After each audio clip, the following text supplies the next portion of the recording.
Hi, how you doing? I'm going to sow some seeds today. A bunch of primrose, strawberry, and lavender.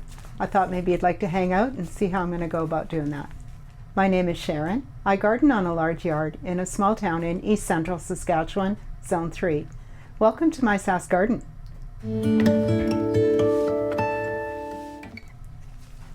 We've had some amazing weather, not quite as amazing as some of you in Alberta. But you know, for Saskatchewan, for east central Saskatchewan, in the middle of January, to have temperatures above 0 degrees Celsius or 32 degrees Fahrenheit, I mean, that's amazing. To have that kind of weather, to have that mid-winter thaw, we don't generally get that. But along with that, sure comes the desire to start some seeds because you think spring is on the way. Of course it is. It's probably going to come about the same time as it normally does, which is somewhere around, May-ish. And so we do have to rein ourselves in just to make sure that we're not going to be inundated with seedlings that are kind of overgrown or too big, and we're still not able to get them outside. The three varieties of seeds that I'm going to grow today can be started now, mostly because they're very long growers, they take a long time, and also some of them need cold, moist stratification in order to break the seed coat and so that they will then germinate and grow on.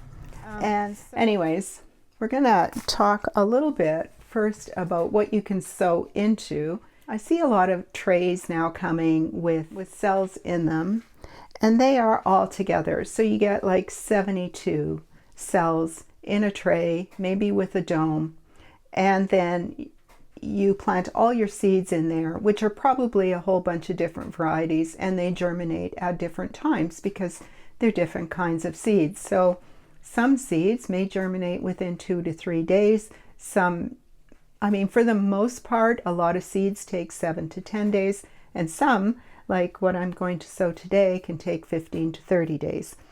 I think it's beneficial to have them separate and not all in the same tray, because once they germinate, they need to come out of that dome structure, or they need to have the dome taken off. But if you have everything all together, then you take the dome off, but there's all those seeds that have not yet germinated that do need the dome or that humidity level up. So that's where the conundrum comes in, and I think it's beneficial, especially if you're not starting a lot of seeds.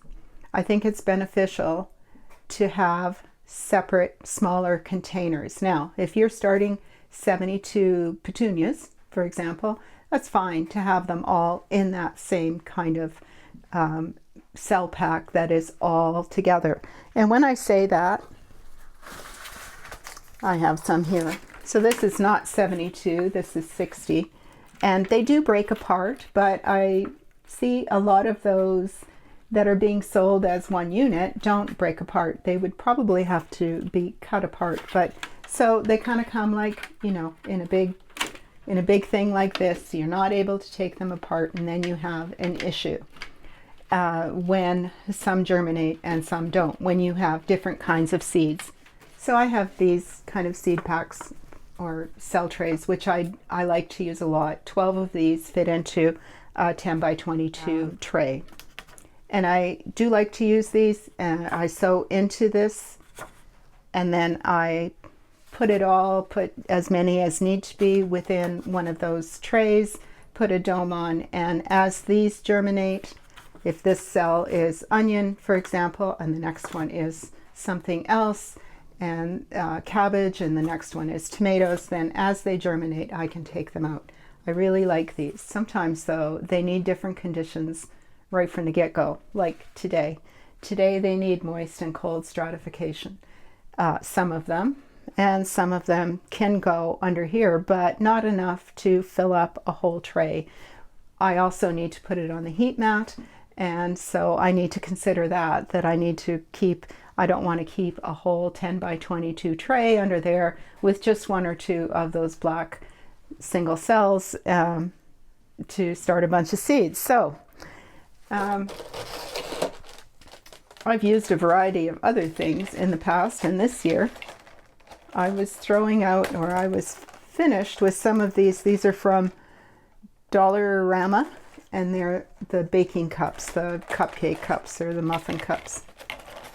And I was about to throw them away when I thought, wow, that's like the perfect size with a lid for starting seeds. You would just need to poke a few holes in there. Yeah. I think these are excellent, so I saved them. This year from just recently, I bought these from Amazon, and so it's just a 3-inch pot, not very deep, not, you know, extra deep, and it comes with its little own dome that fits on there quite securely. Pretty happy with that. I think that's kind of an innovative idea, and it has this little thing on the top where you can open it and close it, that little vent. You know, in my opinion, this dome is just a little bit too high because, as I said, once you germinate seeds, you would take this dome off and then they are just handy dandy in there. I think that's a genius idea, really. And then I also bought these trays, and these are a little bit bigger than those. I actually have some of these single cells this size as well, but again, these come with this little dome structure. It also comes with this insert of cells, which are all one thing. So, you know, I probably won't use these cells a great deal. Oops. Although they're really sturdy. They're not like the black plastic that feel almost like just hard paper. These are really, really sturdy. There's a lot of life to them. So it fits right in there. The tray does not come with holes.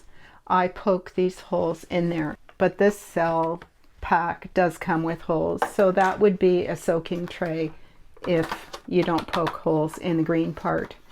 And, you know, I may use that for something like tomatoes, for example, where I only sow a few and I can have them divided right, you know, easily right from the beginning.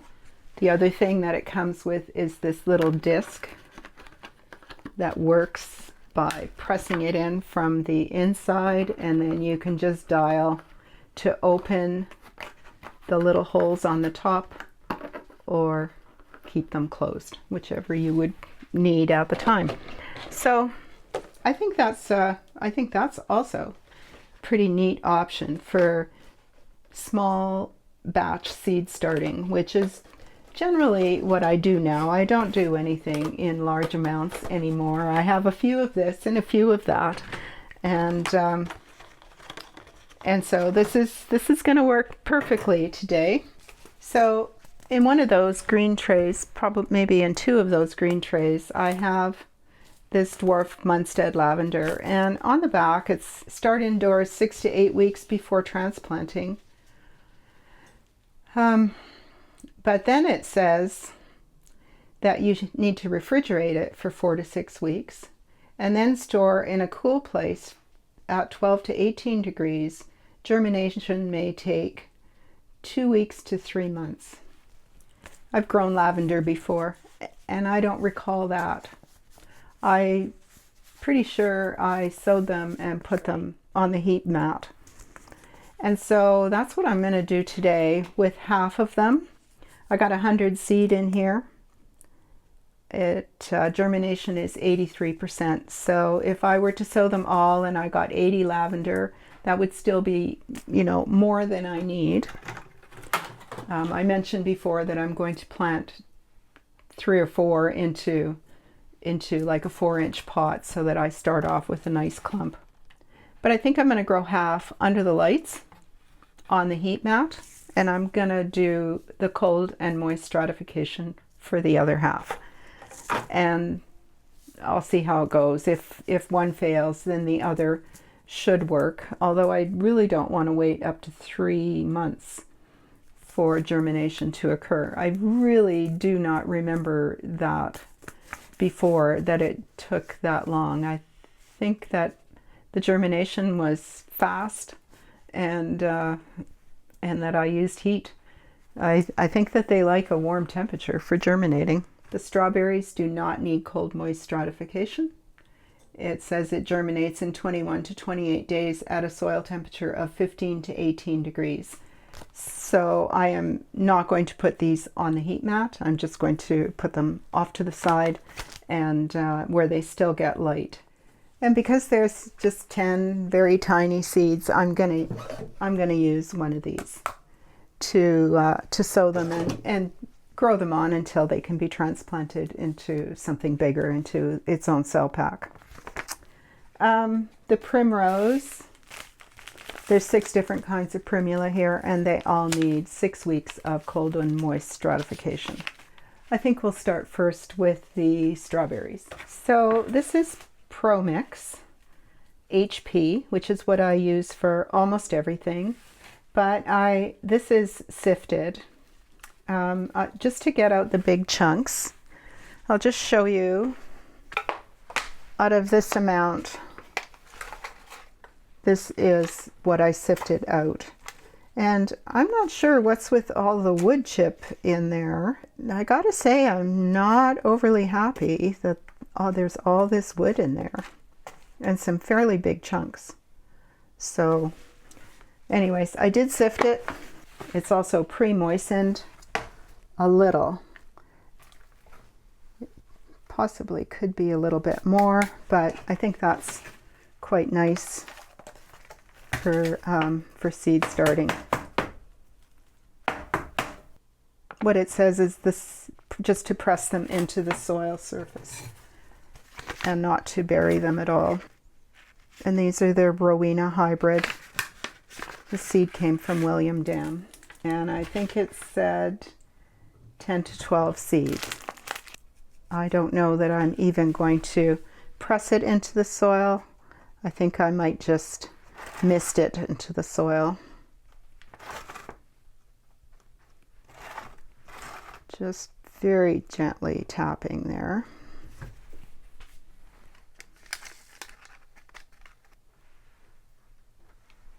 Super, super tiny. There was 12 seed in that package. So that's just to wet down the top a bit. I'm also going to put a bit of vermiculite, just a smidge.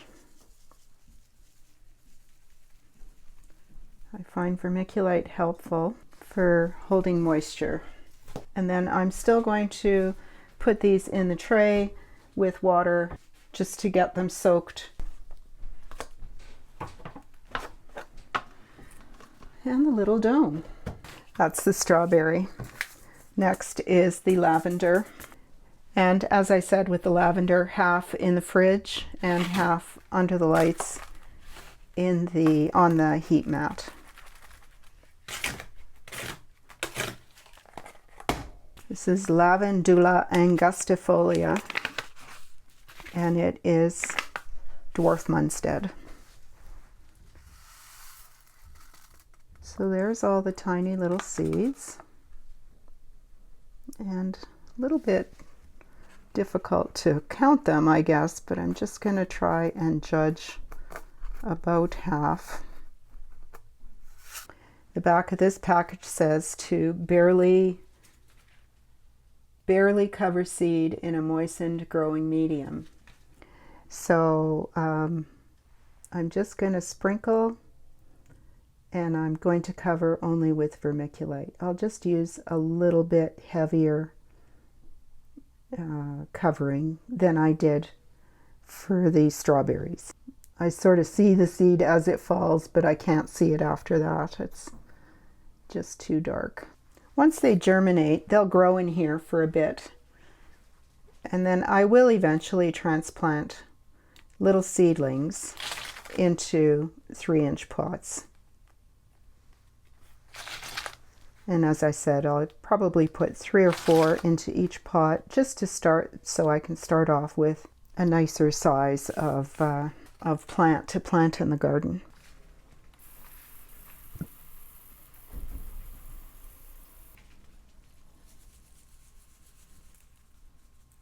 And this also will get closed up.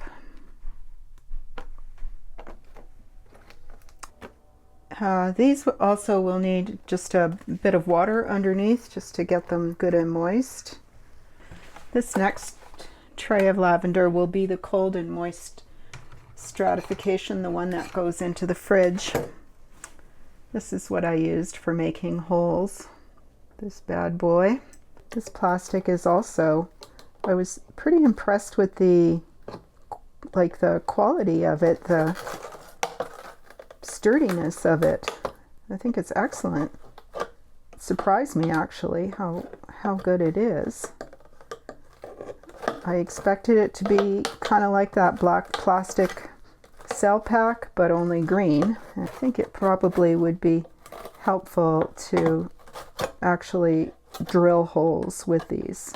I might have to get a drill and try doing that. Anyways, there is holes there to let excess moisture out. It's been a number of years since I've grown lavender, but I don't recall it being a problem for that I disliked transplanting or anything like that. I really don't remember any issues with them, you know, other than, of course, their winter hardiness in zone 3. Certainly not reliably hardy.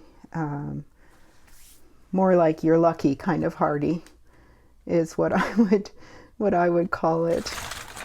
And I just wouldn't use it as a set planting, like a row of 20 because 5 might die or something like that. So that's my only caution, would be almost to treat it like an annual and be happy if it turns out to be perennial.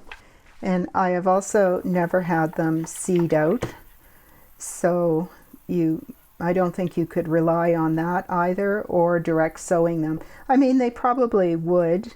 If you were to direct sow, they probably would germinate and possibly grow. I don't know if they'd have a good enough root structure to get them through the winter, making their likelihood of surviving a zone 3 winter even less. If you were to direct sow, it also would not flower this year.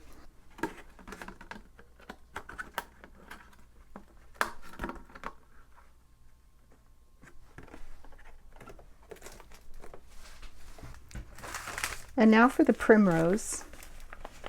There's 6 varieties.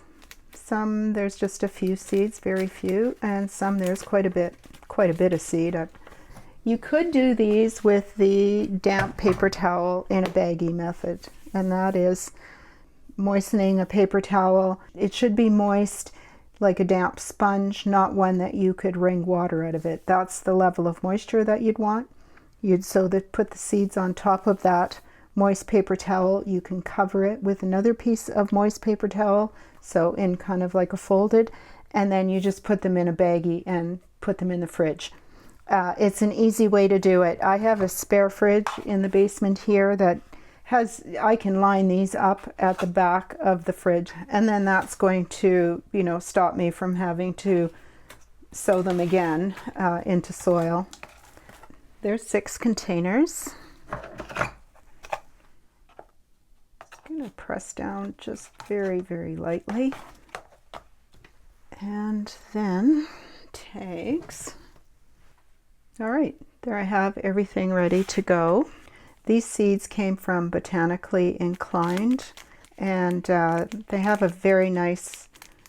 she has a very nice selection of unusual or not so common perennials, but you will have to do your research beforehand to make sure that whatever you would be interested in, of course, would be hardy to your zone, because Botanically Inclined is from Ontario, I believe.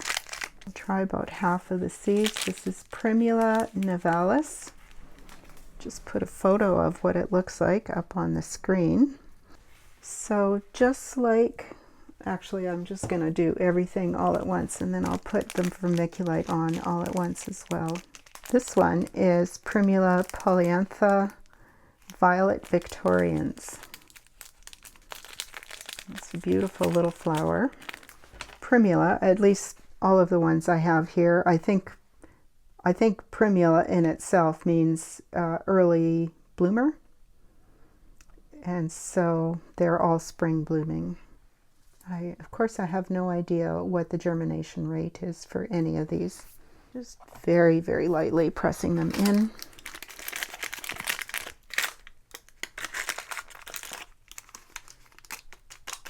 And this one is Primula Sibthorpii.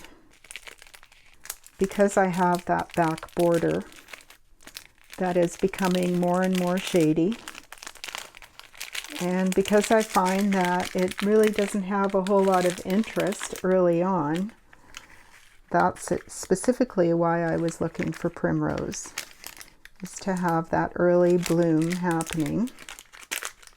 This one is maybe a dozen seed. These seeds are quite a bit bigger than the other two that I've sowed. And this one is Primula meadia, also known as Dodecatheon, and the common name for these is shooting star. And I'm sure you'll recognize the photo. And this is Primula japonica, one of the Japanese primrose, and it's one of the more common that you would find in nurseries. This one and the next one, which is Primula vulgaris, that's also the more common. Ooh, lots of seed, very tiny. I'll just try a couple of pinches. This is Primula vulgaris, and this one is rubra, so it is on the pink side of things.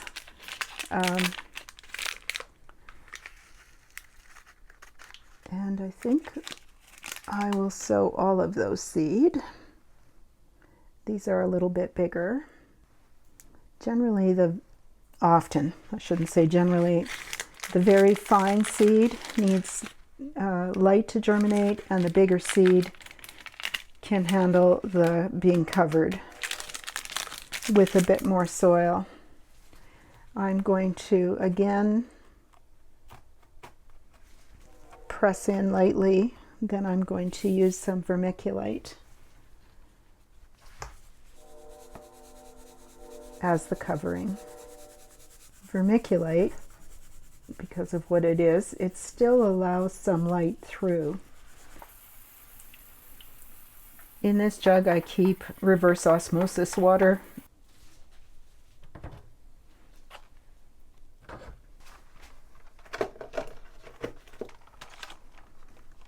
See, in this case, for starting seeds, and they're going to come up, they're not going to be, really tall. This little dome thing could actually be easily half or even a third of that height would be all right. But I still think it's, as someone who has started seeds for the last 30 or so years, I think this is just an excellent idea for small batch sowing. So there we go, all done for today. Those Primula are going to go in the fridge, as well as one of the trays of lavender. The strawberries are underneath the grow lights and not on the heat mat, and the other tray of lavender is under the grow lights and on the heat mat. So that's my gardening tasks for today. Thanks for joining me, hanging out for a while. I hope you found the information helpful in some way. And if you did, give me a thumbs up, tell your friends, and if you haven't yet, hit that subscribe button. Thanks very much for taking the time to watch the video. I do appreciate it, and I hope you're doing well. See you soon.